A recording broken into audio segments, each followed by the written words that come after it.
সেদিকে তাকিয়ে বিশাল উচ্চতা ডিঙিয়ে লাফ দিয়ে বলছি রে, আমি না হলে যাবো ছেড়ে।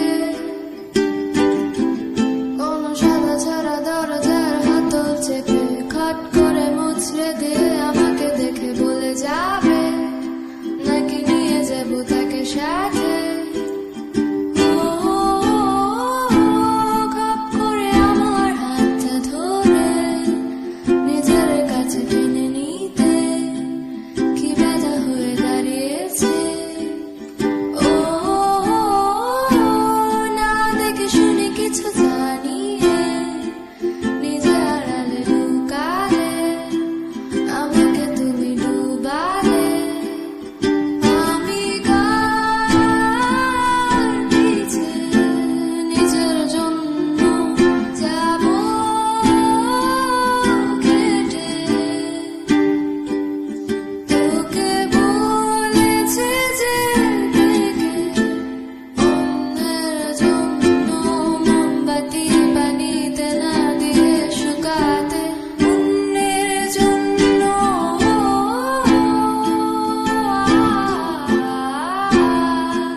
যত রাত ছিল সব কটা ভেঙে চুরে